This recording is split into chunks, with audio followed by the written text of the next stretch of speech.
Muy buenas tardes. ¿Sí me escuchan? Sí, buenas Sí, tardes. Sí, te padre, sí lo escucha. Buenas escuchamos. tardes. Buenas tardes. Buenas tardes. Antes de comenzar nuestra clase, me presento. Soy el padre Joel Rivera Carmona y por esta ocasión voy a suplir al padre Pedro Luis, que me está haciendo favor de dar ejercicios espirituales a los jóvenes del seminario del curso introductorio que yo acompaño. Y bueno, pues por esa razón el padre hoy no los va a poder acompañar, pero me pidió de favor que compartiera la sesión hoy con ustedes. Muchas gracias, padre. ¿No? Gracias. Para servirles. Bueno, ya estamos todos y todas.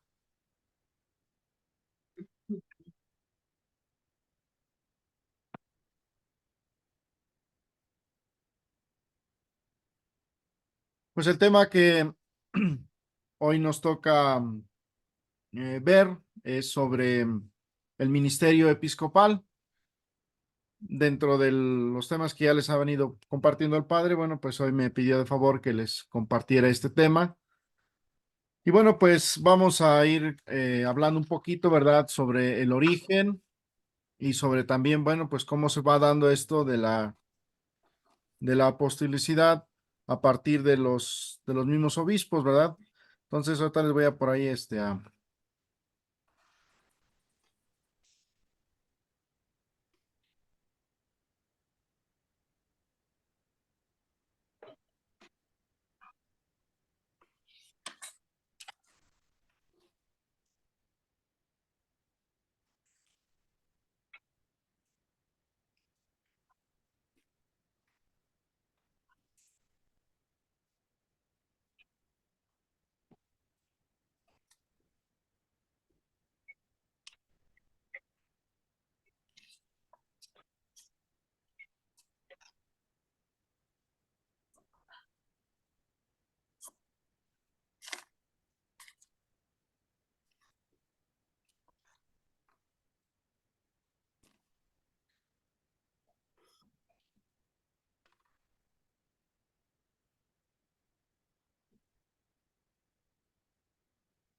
Bueno, vamos a ir, sí, ven ahí la tablita que les compartí.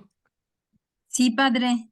Bueno, muy bien. Pues vamos a ir un poquito aterrizando de este tema. Entonces, vamos a hablar sobre profundizar. Primero, el objetivo, ¿verdad?, es exponer la apostolicidad y sacramentalidad del ministerio de los obispos. Y el objetivo, ¿verdad?, moral de esta materia es profundizar en esta realidad, puesto que el oficio y la autoridad de los apóstoles viene de Cristo. Quien escucha a los obispos, escucha a Cristo, decían los padres de la iglesia. Entonces, comenzamos diciendo que Jesús es quien instituye a los 12, hablando de los apóstoles. Jesús se rodeó de discípulos y pues recibe el título de rabí, así nos lo narran los evangelios sinópticos. Y en relación que tuvo Jesús con los suyos, pues vemos diferencias respecto a las costumbres que había en su tiempo, ¿verdad? Y en los evangelios sinópticos nos dicen que Jesús instituyó a los 12. Dentro de su grupo de discípulos, eligió a los 12 y los constituyó para formar un grupo esencial, aparte, que les llamó apóstoles, que lo va a ir definiendo, estructurando y lo va a ir, pues bueno, consolidando con el paso del tiempo, ¿verdad? Jesús hay que quede claro, ¿verdad? Es quien elige a cada uno de sus discípulos. En la antigüedad menciona que los discípulos de los rabinos se independizaban, ¿verdad? Pasado el tiempo de aprendizaje de sus rabinos, pero sin embargo Jesús quiere que sus discípulos permanezcan ligados a él, ligados a su persona. Y entonces los tres evangelios sinópticos de Mateo, Marcos y Lucas van a hablarnos de esa misma, van a coincidir en la misma lista de los elegidos, de esos 12 apóstoles que eligió Jesús. Y entonces, después de la ascensión del Señor, Pedro, ¿verdad? Va a ser quien va a invitar a los demás apóstoles, pues a complementar este número de los discípulos, dado que Judas Iscariote, bueno, sabemos que se suicidó, ¿verdad?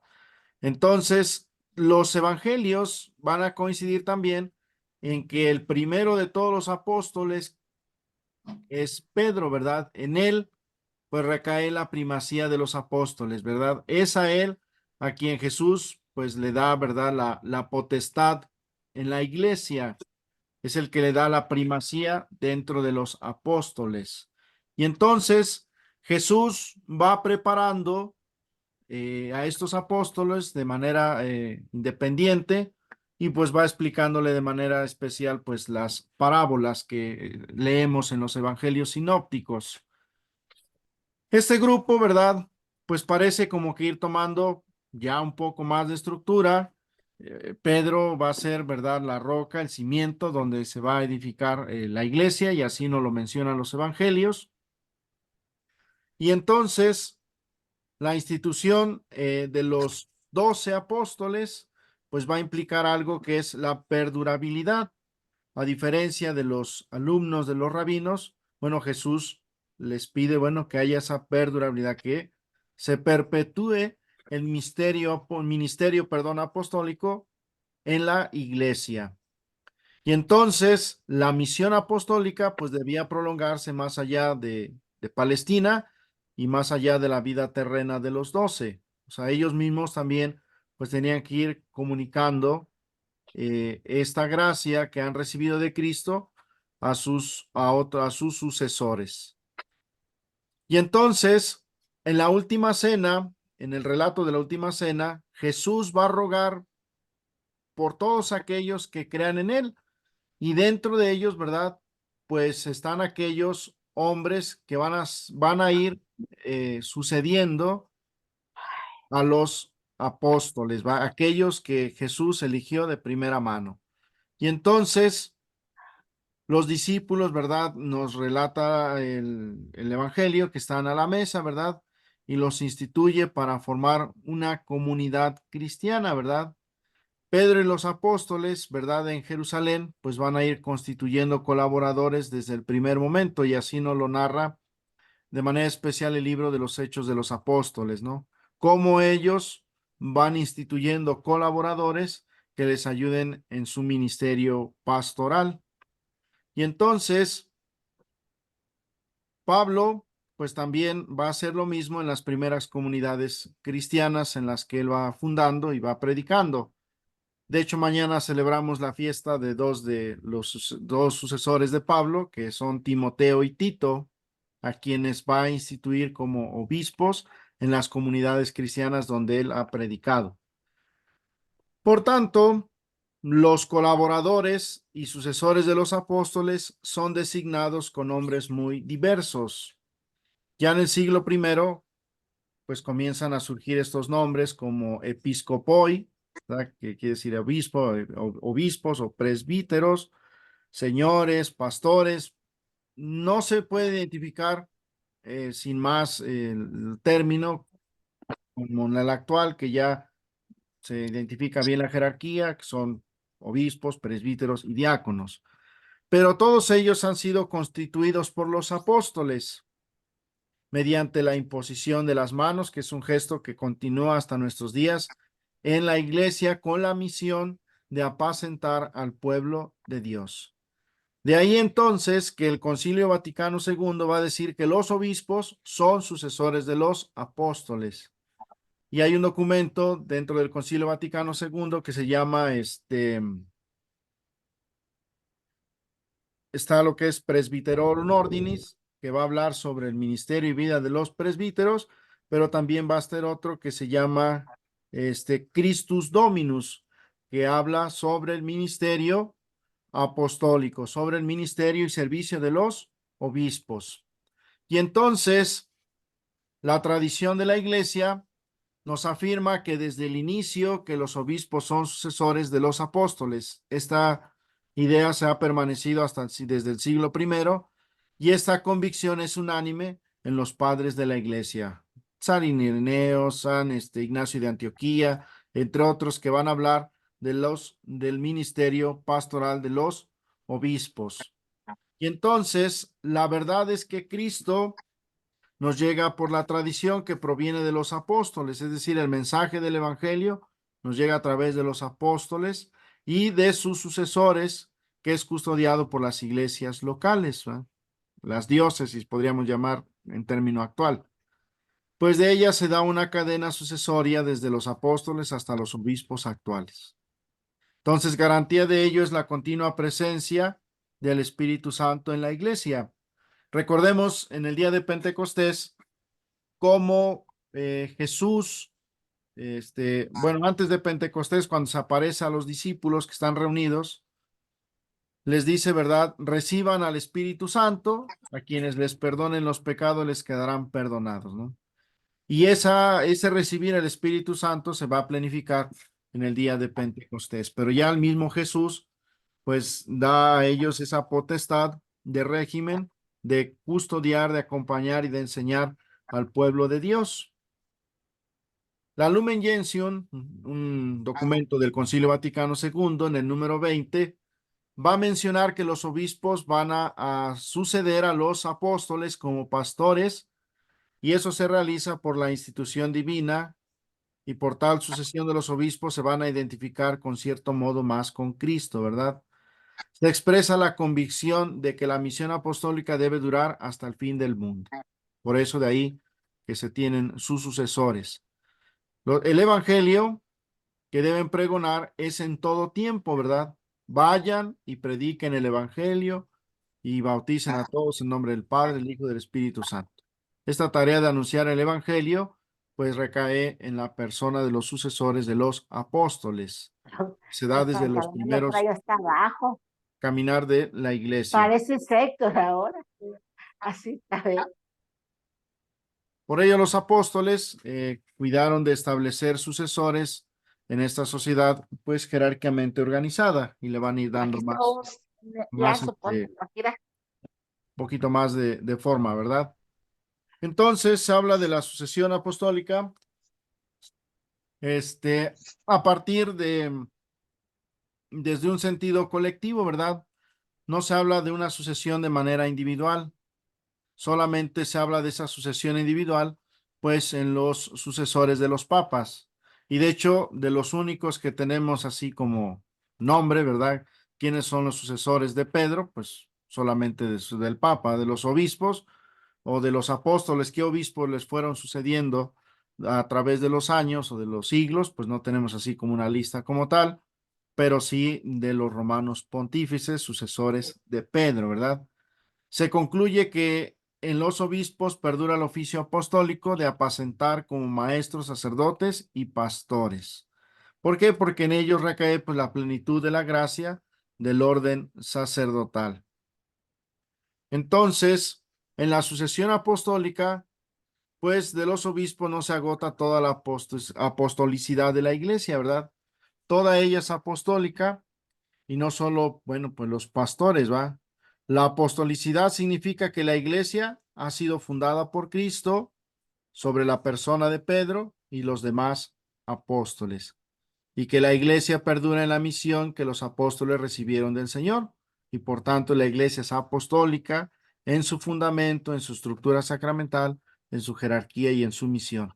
Y entonces podemos darnos cuenta cómo la iglesia tiene la estructura jerárquica que hoy conocemos, no por una iniciativa humana, sino como Cristo mismo pues va dándole esa estructura que ya los apóstoles pues van a ir definiendo con más claridad, que era lo que el Señor Jesús buscaba y quería para su iglesia.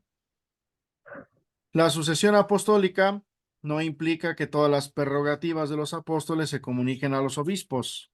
Estos comunicaron a sus sucesores el oficio apostólico, pero no ciertas prerrogativas irrenunciables, el haber sido elegidos por Jesús, ser fundamento de la iglesia, estar inspirados por Dios. Entonces, como el ministerio apostólico, el ministerio episcopal, pues es un deseo y mandato del mismo Cristo.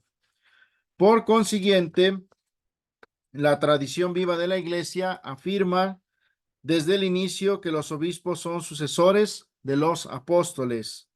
Así lo afirma la carta de San Clemente a los Corintios y las cartas de San Ignacio de Antioquía, que escribió a las comunidades cristianas. Y entonces, a partir de ahí, la verdad de Cristo nos llega por la tradición de los apóstoles, que se va custodiando en las iglesias locales, pues en ellas se da una cadena sucesoria de los apóstoles hasta los obispos actuales. Garantía de que todo ello, de toda la doctrina, pues sigue teniendo su fundamento en los apóstoles y que se van a identificar con el mensaje de Cristo. Ahora también hay que ver, pues, ¿no?, cuál es la visión indiferenciada de su sacramentalidad. El orden fue definido dogmáticamente por el Concilio de Trento. O sea, Trento va a afirmar sobre los órdenes sagrados que tenemos, ¿va? La jerarquía de la iglesia, el episcopado, el presbiterado, el diaconado, ¿va? Y entonces va a relacionar más el episcopado y el presbiterado como esa cercanía, esa colaboración a partir, bueno, pues de su relación con la Eucaristía, que son quienes pueden celebrar la Eucaristía, tanto el obispo como el presbítero, ¿verdad? Los distinguen solo por la jurisdicción, sin aclarar la sacramentalidad específica del episcopado, ¿no?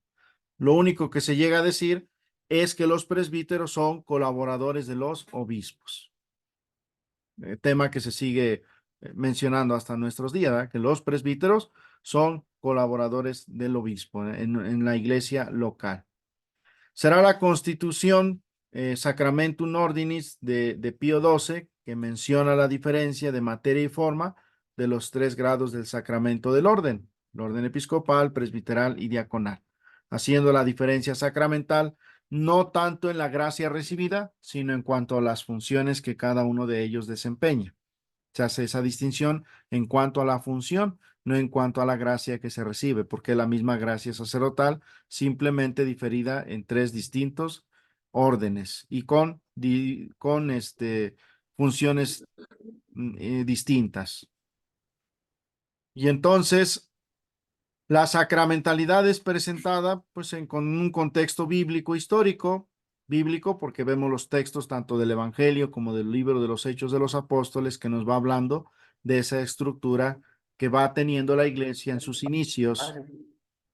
Y entonces también nos dice que los apóstoles son quienes transmitieron a sus colaboradores mediante la imposición de las manos este don que llega hasta a nosotros por medio de la consagración episcopal. Y este gesto del siglo I de la imposición de las manos sigue siendo actual hasta nuestros días, porque esa imposición de manos significa pues la transmisión de un poder, de una gracia. Es muy común, seguramente algunos de ustedes lo habrán visto, pues en alguna ordenación sacerdotal, pues como el obispo impone las manos sobre el nuevo ordenado. O sea, ese gesto de imposición de las manos sigue siendo vigente hasta nuestros días, que es la comunicación de una gracia sobre esa persona. Y en este caso, bueno, pues es la gracia sacerdotal, llámese en el orden episcopal, presbiteral o de los diáconos. No sé si hasta aquí alguna duda, pregunta, porque voy y hable y no les doy chance ni de que ustedes expresen su sentir y opinar. ¿Vamos bien hasta aquí? Vamos bien, padre. Muchas Sí, gracias. vamos. Gracias. Gracias, Sí. padre. Bueno, ahí. Por lo Padre. regular, el padre Ajá. Pedro lo deja hasta el final las dudas. Bueno, entonces le vamos a seguir y ya le dejamos al final sus preguntas. ¿Les parece bien? Sí, Bueno, Sí, padre, gracias. muy bien. Entonces, ya esta especificación de los tres grados del sacramento del orden ya no lo va a definir más claramente el Concilio Vaticano II, que afirma la sacramentalidad específica del episcopado como plenitud del sacramento del orden. Entonces, el orden episcopal es la plenitud del sacramento del orden y el presbiterado es el segundo grado del orden sacerdotal. Entonces, dentro de lo que menciona el Concilio Vaticano II, dice que la consagración episcopal confiere la plenitud del sacramento del orden. Está en el documento que les comentaba, ¿verdad? De Christus Dominus, que habla sobre el ministerio y vida de los obispos. De esto se concluye que la diferencia entre el episcopado y los otros grados del orden, el presbiterado y el diaconado, no está simplemente en un mayor grado de jurisdicción, sino que el obispo recibe la gracia del orden en plenitud, es decir, él posee, ¿verdad?, la plenitud del Espíritu Santo, ¿verdad? Y los presbíteros y diáconos en grado menor, y que el punto de referencia para entender el sacramento del orden ya no es el presbiterado, sino el episcopado. Es decir, pues sí queda claro como que, bueno, estos tres grados del orden sacerdotal, pero dicen, bueno, ¿y cómo podemos entender la figura y persona del obispo? Como efecto de la consagración episcopal, se confiere la gracia del Espíritu Santo que imprime carácter sagrado, plenitud. Como hace las veces de Cristo, o sea, el obispo, actúa en su persona toda la plenitud del sacerdocio y le corresponde al obispo incorporar nuevos miembros al cuerpo episcopal. Recientemente en la Arquidiócesis de Puebla se vivió la consagración de un nuevo obispo auxiliar para la Arquidiócesis de Puebla. No sé si tal vez algunos de ustedes tuvo la oportunidad de verlo en Facebook o en alguna otra plataforma digital. Y bueno, pues ahí vemos cómo es un obispo el que confiere, ¿verdad? Es el Papa el que confiere o da la asignación para un nuevo obispo, pero quien consagra un nuevo obispo, pues es otro obispo, ¿verdad? Delegado por el Papa, ¿no? Quien imponiendo las manos, ¿verdad? Comunica el orden, la plenitud del orden sagrado a ese presbítero en el grado de la plenitud del obispo, ¿verdad? Para que sea el obispo, maestro, sacerdote y pastor dotado de toda autoridad y autonomía en su diócesis. Es cierto que viven en colegialidad, en comunión con el Papa, pero tiene pues independencia en la autoridad y de régimen, pues dentro de su iglesia local, dentro de la diócesis. No quiere decir que esté desligado de las demás iglesias locales, de las demás diócesis o del Papa, sino simplemente, bueno, pues tiene esa autonomía de autoridad dentro de su iglesia local o de, pues lo podríamos llamar en términos más actuales, bueno, pues de su zona de régimen o de autoridad o de ejercicio de ministerial. Y entonces, así el sacramento va a generar una colegialidad, ¿verdad? El colegio de los obispos que están indisolublemente relacionados. O sea, no están cada quien separados entre sí, sino están relacionados entre sí y bueno, no pueden ejercerse por su misma naturaleza, ¿verdad? Esta autoridad, sino en comunión jerárquica, ¿va? No es ser independiente, en comunión con los demás obispos, con la cabeza, que es el Papa, ¿verdad? Que es el obispo de Roma, pero es la cabeza de toda la iglesia y bueno, pues también cabeza del colegio episcopal. Entonces, los obispos, por la consagración episcopal, son constituidos sucesores de los apóstoles. Se configuran en grado sumo con Cristo, maestro y sacerdote y pastor, y entran a formar parte del cuerpo episcopal. Entonces, es así como, pues, el ministerio episcopal va teniendo su estructura desde los mismos apóstoles y que se va a ir consolidando con el paso de los siglos. Pero podemos ver que su fundamento lo tiene, pues, en la Sagrada Escritura. ¿Quién es el que instituye a los 12? Es Cristo, y en eso coinciden muy bien los evangelios e incluso nos dan los nombres de estos apóstoles. ¿A quién Jesús le da la primacía en la iglesia? A Pedro. Es a Pedro, ¿verdad? Quien lo instituye cabeza de la iglesia, ¿verdad? Tú eres Pedro y sobre esta piedra edificaré mi iglesia. Y entonces los demás apóstoles están en esa comunión con Pedro, ¿no? Y entonces podemos leer en el libro de los Hechos de los Apóstoles cuando van a elegir a un nuevo discípulo, nuevo apóstol, ¿verdad? Que va a sustituir a Judas. Bueno, pues se reúnen todos los apóstoles y dicen, bueno, pues vamos a elegir a a un hombre, bueno, que haya estado de manera cercana y que haya podido presenciar y escuchar el mensaje de Cristo, ¿no? Y entonces ahí tenemos que eligen a Matías como, bueno, pues ocupar el lugar de Judas Iscariote, ¿no? Para entonces complementar pues la comunidad apostólica de los 12. No quedará incompleta porque ya nomás quedaban 11, pero incorporando a Matías, bueno, pues quedan los 12 apóstoles. Ya las tradiciones cristianas pues no nos van diciendo si quiénes son los sucesores de los apóstoles. Como les mencionaba, del único que sí nos menciona quiénes son sucesores son de Pedro. Y entonces ahí podemos ver cómo de Pedro sí, pues vamos viendo cómo lo han ido sucediendo en el ministerio petrino, pues los diferentes papas a través de los siglos en la iglesia. De los apóstoles no se nos menciona, salvo de Pablo, que nos menciona dos de sus discípulos que él consagra como obispos, que es a Timoteo y Tito, que de hecho mañana celebramos su fiesta, su memoria. Entonces, vemos cómo entonces el ministerio episcopal va teniendo su raíz en Cristo mismo, en los evangelios, pero también cómo se ha ido desarrollando esta estructura de la iglesia jerárquica a través de los siglos.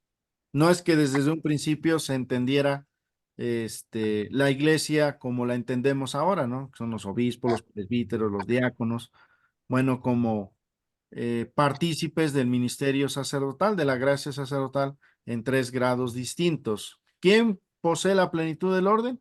Pues el obispo. ¿Quién puede consagrar a otros sacerdotes? Pues el obispo. ¿Quién puede conferir la gracia sacerdotal? El obispo, ¿verdad? En los 2 grados siguientes, ¿verdad? Sea el presbiterado o el diaconado. Ya el Concilio Vaticano II va a hacer una distinción de funciones, porque el concilio va a decir, bueno, el obispo le competen estas funciones por la plenitud del orden que posee, y al presbítero, como colaboradores de los obispos, les competen estas funciones dentro de su diócesis y fuera de ella. Y de esa manera se busca, estructurando la iglesia, se busca que se dé un mejor servicio pastoral al pueblo de Dios. Entonces, de esa manera es como la iglesia va dando forma, pues, a lo que conocemos ahora como colegio episcopal, que cada uno de ellos, ¿verdad? Pues va a gobernar una porción del pueblo de Dios, iglesia local o como conocemos como diócesis. Y bueno, pues la finalidad es que haya un mejor acompañamiento y un mejor pastoreo del pueblo de Dios, pues, a través de las iglesias locales que tienen a la cabeza un obispo, y en torno a ese obispo pues están los presbíteros, que son colaboradores del obispo en la tarea de apacentar y de acompañar al pueblo de Dios.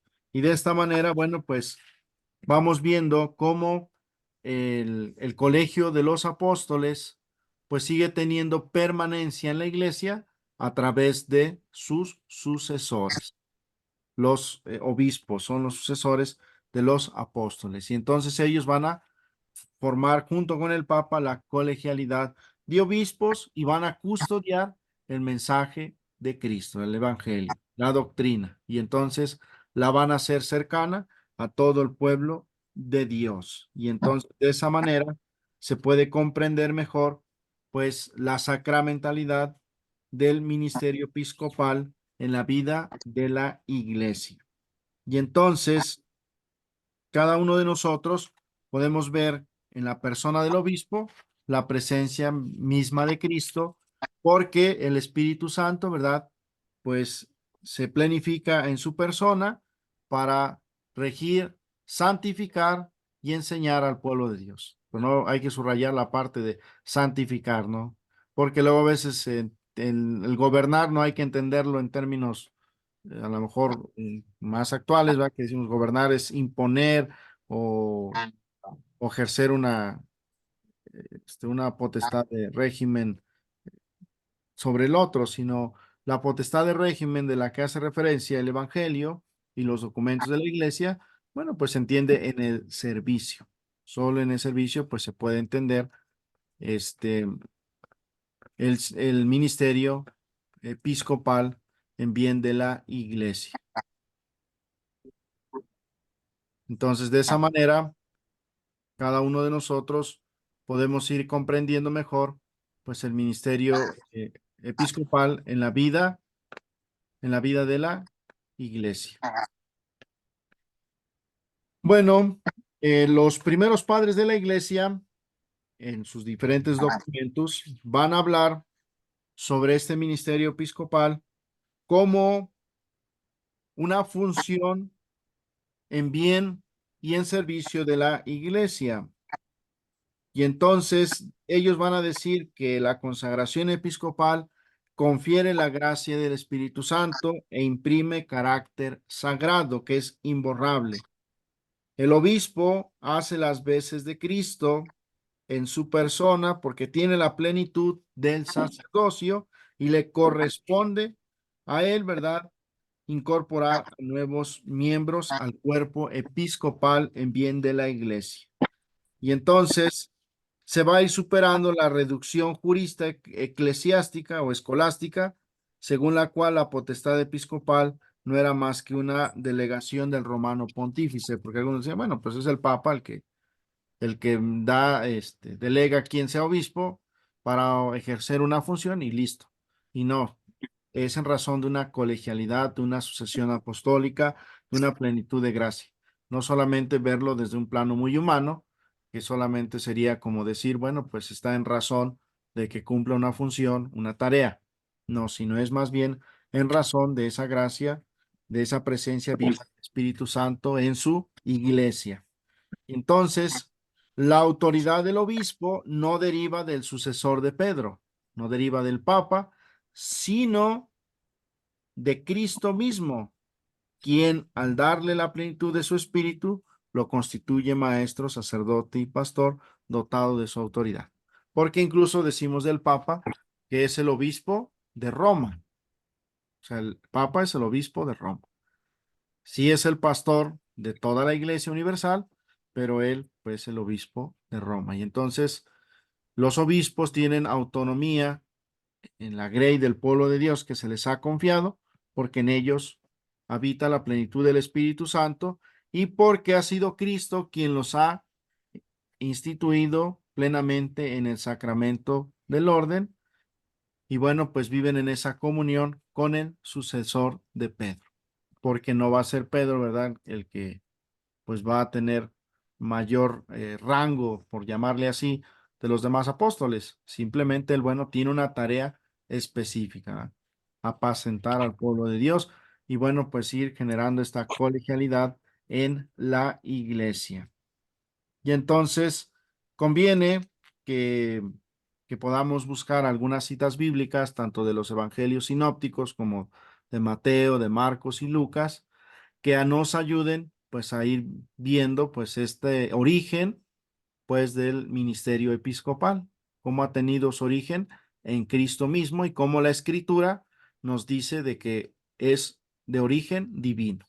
No es que a Pedro se le haya ocurrido decir, bueno, pues vamos a hacer un grupo de los 12, yo voy a estar a la cabeza de todos y bueno, todos los demás ustedes van a ser apóstoles y demás. No es una estructura que provenga de una iniciativa humana. Sí es una estructura humana porque recae la iglesia en estos hombres y en sus sucesores, pero la iniciativa viene de Dios.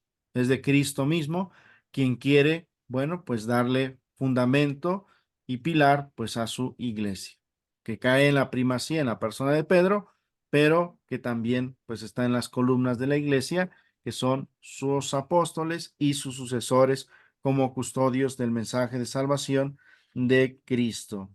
Y entonces ellos van a ir pues ir dando precisamente forma y estructura pues a la iglesia que hoy conocemos, que es una iglesia que debe, bueno, servir. O sea, el ministerio episcopal está al servicio del pueblo de Dios, es para servir. Regir desde el espíritu, no desde una perspectiva humana, ¿no? Porque el mandato de regir, ¿de quién viene? De Cristo, de santificar, de Cristo, ¿verdad? Porque se debe buscar el bien de la iglesia. Y entonces, por consiguiente, pues los documentos de la iglesia van a enfatizar la función de los obispos en bien del pueblo de Dios. Y actualmente los documentos de la iglesia dicen, bueno, el obispo también es parte del pueblo de Dios. Sí es cabeza de la iglesia, pero es parte, es miembro también del pueblo de Dios, de los bautizados. No es que esté por encima de todos nosotros o que él tenga una distinción diferente o distinta o ajena a nosotros, sino más bien, bueno, pues tiene una gracia que debe, pues, con la cual debe enriquecer a la iglesia que Cristo le ha confiado. Y entonces nosotros debemos mirar la mirada, ver la persona del obispo desde una mirada de fe, ¿verdad? Que le asiste el Espíritu Santo en bien de su iglesia. Y entonces, sí es cierto que la iglesia, bueno, pues recae en las manos de hombres comunes, pero hombres asistidos por la gracia del Espíritu Santo. Y entonces, por esa razón, nosotros, al conocer un poco más sobre la vida y ministerio de los apóstoles y de los obispos, podemos comprender, pues, cuál es la tarea que ellos tienen, ¿verdad? La tarea de apacentar y de enseñar y santificar al pueblo de Dios. Esta tarea, bueno, pues no la desempeñan solos, la desempeñan pues con sus colaboradores, que son los presbíteros, a quienes asigna en una parroquia, en una tarea pastoral específica, para que le representen y para que también ellos pues lleven ese mensaje de salvación que se nos ha sido transmitido por los apóstoles y que hemos recibido de Cristo y que encontramos en la Sagrada Escritura. Y entonces ahí podemos ver, bueno, pues que la sucesión apostólica tiene fundamento a partir de los apóstoles. No es que a alguien se le ocurrió en decir, bueno, pues vamos a formar la iglesia y la vamos a hacer de esta manera, sino es una iniciativa divina que se ha ido estructurando y se ha ido confinando con los años, con los siglos, hasta como la conocemos hoy, en razón de una función de servicio, o sea, ser iglesia en servicio, una iglesia que santifica, que salva, que redime, y que bueno, pues va teniendo en sus apóstoles, pues la tarea, y en sus obispos, la tarea de llevar ese mensaje que han recibido de Cristo, y ellos son los encargados de custodiar, pues el mensaje revelado que hemos recibido de Cristo, comunicarlo a los demás, y el obispo, bueno, pues de comunicar las gracias divinas que ha recibido de parte de Dios por obra del Espíritu Santo y que necesitamos, bueno, pues recibir para que también esa gracia nos santifique, nos redime, nos salve y nos plenifique a cada uno de nosotros. Y entonces el obispo no se entiende de manera individual o no se entiende como una persona individual, sino como una persona que vive en colegialidad con los demás obispos, pero también con la iglesia. Como decía San Agustín, ¿verdad? Con ustedes soy cristiano y con ustedes soy obispo. O sea, conciencia de que formo parte del pueblo de Dios. No soy desligado del pueblo de Dios, sino que forma parte del pueblo de Dios, forma parte de los hijos de Dios, de los bautizados, pero con la tarea específica de enseñar, santificar y de regir al pueblo de Dios, de llevar el mensaje de la salvación a todos. Perdón por la interrupción. Adelante, Nada adelante. más, nada más si hay micrófonos abiertos y están viciando el sonido. Les pido de favor que si pueden cerrar sus micrófonos. Perdón por la interrupción. No se preocupe, muy bien. Leti, el sonidito que se escucha es del mismo equipo del padre, pero sí está abierto el de Tita y un Huawei 30. Ok, a ver. Pero no hago ruido, pero ahorita lo cierro. Muy bien. No sé si hay alguna duda, pregunta hasta aquí, para dar espacio a sus preguntas.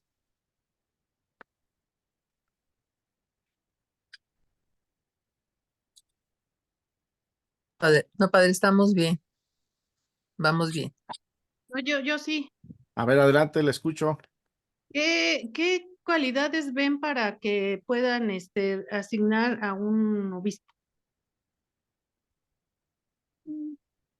Pues las cualidades que se pueden ver, bueno, pues, en primer lugar, pues que lleve una santidad de vida, que sea un hombre con rectitud de conciencia, un hombre, como dicen el pueblo de Dios, un hombre de Dios, que se vea y se note, un hombre con rectitud de doctrina, para que no enseñe sus ideas, sino lo que la iglesia nos ha enseñado. Y bueno, pues que sea un hombre pues capaz de ejercer esa tarea, ¿verdad? Que tenga pues tanto en su vida espiritual como en su vida intelectual, bueno, pues las herramientas necesarias para desempeñar esa tarea, ¿no? Se pueden pues como que elegir algunos que cumplan con esas tareas, ¿no? Que tengan rectitud de doctrina, una vida cristiana pues que buena, pues recta, ¿verdad? Que sean hombres de comunión, que sean hombres sencillos, cercanos al pueblo de Dios, que sean hombres con una ciencia suficiente, que sean hombres que tengan ese profundo amor de servicio, amor a la iglesia. Y bueno, pues puede haber algunas otras, pero de momento pues como que alcanzo a ver como que esas indispensables, ¿no? La santidad de vida, la rectitud de conciencia, la rectitud de doctrina y pues esa comunión con los obispos, con el Papa, ¿no?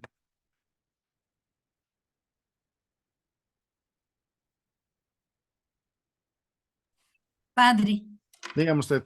usted mencionó el mensaje evangélico nos deja desde los apóstoles hasta los obispos, recibiendo del Espíritu Santo esta misión apostólica para custodiar a la iglesia, para acompañar, y era otra,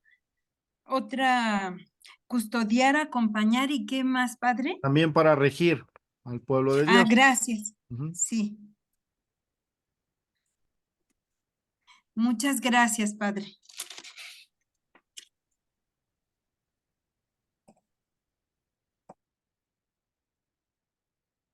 ¿Alguna otra pregunta o duda? Yo, padre, buenas tardes. Buenas tardes. Ahorita, por ejemplo, que ya nuestro señor arzobispo renunció, ¿de dónde, o sea, de dónde va a salir el siguiente? ¿Dentro de los mismos sacerdotes de la diócesis? Porque a mí me habían comentado que incluso podría venir algún otro obispo de otra diócesis. Bueno, aquí, en primer lugar, bueno, pues los obispos como tal no es que renuncien o dejen de ejercer la autoridad episcopal, no es que ya no tengan potestad de orden, porque esa pues siempre la seguirán teniendo. Más bien, cuando llegan a la edad canónica, que son los 75 años de edad, pues ellos deben presentar a la Santa Sede su renuncia en cuanto a estar al frente de una diócesis, estar al frente de una iglesia local. No dejan de ser obispos, incluso se les llama el título de obispos eméritos, siguen teniendo las mismas funciones, solamente, bueno, sin la responsabilidad de apacentar, bueno, pues al pueblo de Dios en la diócesis encomendada. En nuestro caso, como es sede metropolitana, que es la Arquidiócesis de Tulancingo, Bueno, pues regularmente siempre se va a asignar pues a un obispo de alguna otra iglesia local. Regularmente no se menciona, ya tiene que ser un obispo, ya sea un obispo ya ordenado, el que pueda ser obispo de Tulancingo, porque bueno, como es sede metropolitana, pues tiene que ser un obispo de fueras, no necesariamente un sacerdote de la diócesis. ¿Que puede salir algún sacerdote de la diócesis nombrado obispo? Pues, puede ser que sí, pero pues se le asignaría posiblemente en otra diócesis, como obispo auxiliar, como en el caso de la Arquidiócesis de Puebla, que recientemente tuvo la ordenación de un nuevo obispo auxiliar para su diócesis. Pero en el caso de Tulancingo, bueno, una vez que la Santa Sede acepta la renuncia del obispo, bueno, pues la misma Santa Sede pues va a ser la que asigne al nuevo obispo titular de la diócesis. No es que el señor Domingo pues deje ya de estar dentro de la diócesis, sino simplemente deja ser el obispo titular de la diócesis para ser el obispo emérito de la diócesis. Como sucedió en el caso, se acordarán de el arzobispo don Pedro, que bueno, pues dejó de ser el obispo titular de la diócesis para ser el obispo emérito. No es que dejó de ser obispo, simplemente dejó de estar al frente de la diócesis y viviendo dentro de la misma, pues como obispo emérito, ya sin potestad de régimen en cuanto el caminar de la diócesis, pero sí en cuanto potestad de orden, porque pues seguía siendo obispo de la iglesia. Padre, yo tengo una pregunta. Ujú. Quizás a lo mejor pues muy fuera de lo común.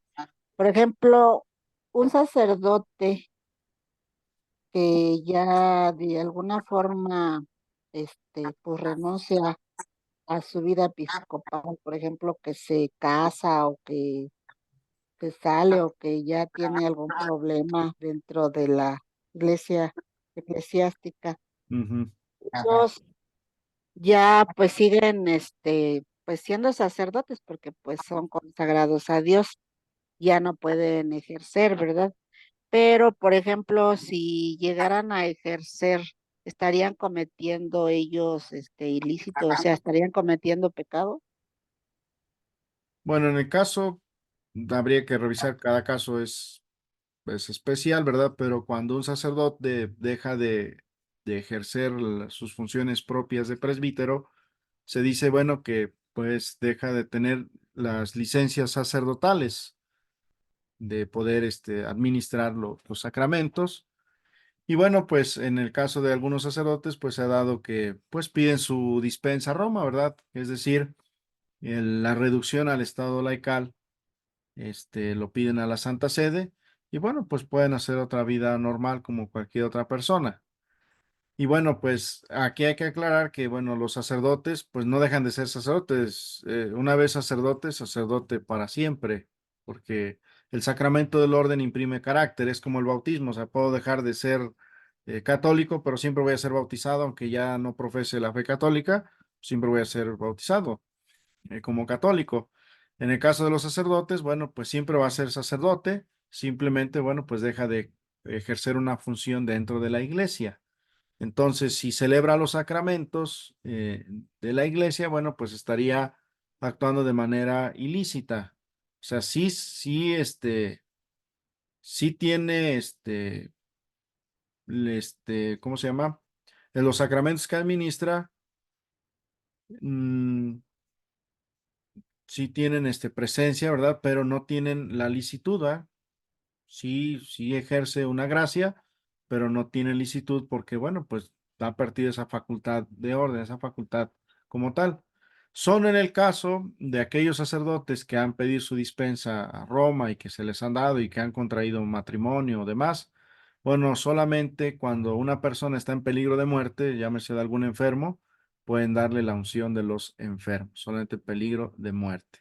Pero bueno, dejan de ejercer como tal los sacramentos porque bueno, pues sí tienen validez los sacramentos. Así, un sacerdote que ya no tiene potestad legítima de orden, bautiza, casa y demás, o sea, sí tiene validez el sacramento, pero no tiene la licitud, bueno, pues porque no tiene las licencias sacerdotales correspondientes.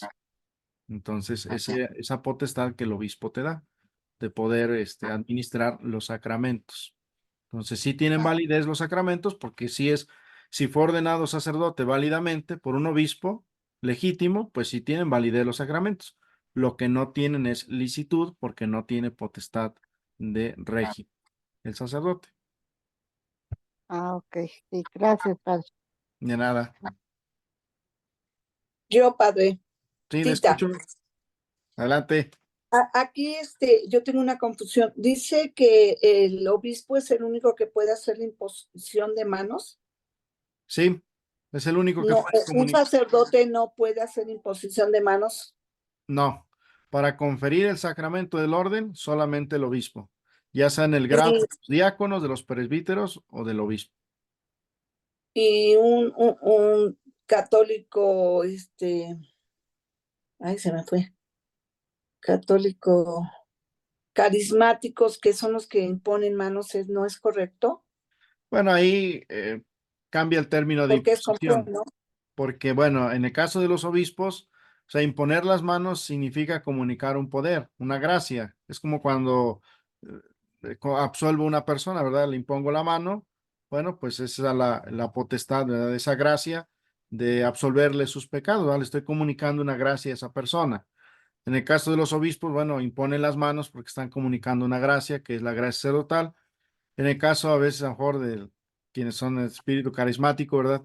Bueno, pues imponer las manos, pues, no estoy transmitiendo un poder, una gracia, ¿verdad?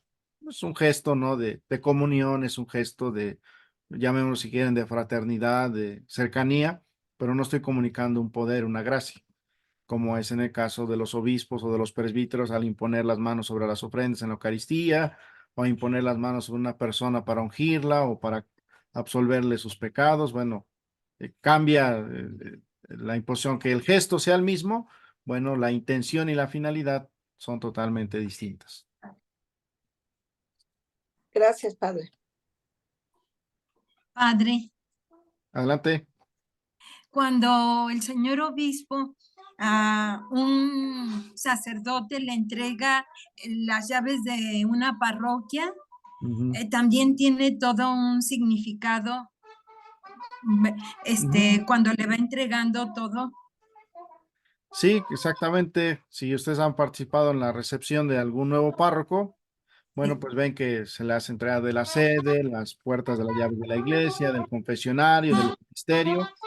Ahí el obispo le está dando la facultad como párroco de que lo represente en esa comunidad, de que él pueda ejercer una autoridad dentro de la parroquia, porque el obispo le está dando esa facultad. Como párroco, el párroco hace las veces del obispo en esa parroquia. Claro que el párroco pues debe estar en ese diálogo continuo con el obispo, o sea, no puede tomar decisiones por iniciativa propia, ¿no? Claro, habrá decisiones que no sean muy trascendentales, que claro que el párroco puede decidir lo más conveniente en su momento, pero de otras decisiones, pues tendrá que irle consultando al obispo sobre el caminar de esa parroquia, ¿no? Entonces los párrocos tienen esa potestad de representar al obispo en esa comunidad que es la parroquia. Y bueno, los signos que el obispo le da, ¿verdad? La sede, que es la potestad de régimen, las llaves de la puerta de la iglesia como custodio de la parroquia, el bautisterio, donde han de renacer los nuevos hijos de Dios, el confesionario, donde administra la gracia del perdón, etcétera. Y bueno, pues el párroco pasa a ser representante del obispo, hace las veces del obispo en esa parroquia, porque el obispo no puede estar en todas las parroquias, bueno, pues se apoya de los sacerdotes y en este caso del párroco, pues para poder ejercer su función pastoral en ese lugar. Claro que el obispo va a hacer presencia en algunos momentos significativos de la parroquia, bueno, pues para manifestar esa comunión que tiene con el párroco. Muchas gracias, padre. Padre, por favor. Te escucho. Sí, ¿cuál es la diferencia de los presbíteros y los diáconos? Bueno, de los presbíteros, los términos presbítero quiere decir anciano. El término presbítero quiere decir anciano. Diácono quiere decir servidor. El diácono es servidor de la mesa, del altar, es el encargado de ejercer la caridad. Y el presbítero, el anciano, ¿verdad? Se dice que, bueno, pues es colaborador del obispo, ¿verdad? En la antigüedad, los reyes o los mandatarios más importantes, pues se rodeaban de un círculo de ancianos. Sus consejeros eran los ancianos, ¿verdad? Y bueno, pues los presbíteros asumen ese papel de ancianos, no porque sean grandes de edad, bueno, salvo los que sí ya lo son, pero anciano no en el sentido de la edad, sino en el sentido de la gracia asistida o la sabiduría de la gracia asistida, bueno, pues para ejercer una función, una tarea, ¿no? Entonces, cuando el párroco predica, cuando el párroco da alguna catequesis, cuando el párroco o algún sacerdote o el vicario, ¿verdad? Ejerce una tarea de enseñar, bueno, pues sabemos o por fe decimos que le asiste la gracia del Espíritu. Entonces, la sabiduría que pueda poseer no es en base a la experiencia o los años que tenga, sino en base, pues, a la gracia recibida. Y la distinción es que el presbítero, ¿verdad? Es el que administra la Eucaristía, el sacramento de la reconciliación, la unción de los enfermos, mientras que el diácono solo puede bautizar, el sacramento del bautismo, del matrimonio, y bueno, pues las oraciones, presidir las oraciones de laudes, de vísperas, del oficio divino y la oración por los difuntos. Entonces, la distinción está en cuanto a las funciones que cada uno de ellos desempeña. Pero en cuanto al sacramento del orden, bueno, pues los dos poseen el sacramento del orden, son sacerdotes. El diácono es sacerdote, el presbítero es sacerdote, pero se distinguen en razón de las funciones que ambos desempeñan. Ajá. Entonces, en la iglesia debería de estar los dos. Si se pudiera así, en algunas parroquias, incluso hay diáconos, está la figura de los diáconos transitorios, que están en camino al presbiterado, y de los diáconos permanentes, que son hombres incluso casados, que tienen su esposa, hijos, ¿no? O sea, el diaconado permanente, bueno, pues se puede, a veces se da en algunas parroquias, y bueno, el diácono permanente ¿qué funciones puede desempeñar? Bueno, pues el bautizar, el casar, el presidir las oraciones del oficio divino y rezar por los difuntos, ¿no? Ejercer la caridad, organizar la caridad o la pastoral dentro de la vida de la parroquia. Muy bien. Gracias, padre. Gracias.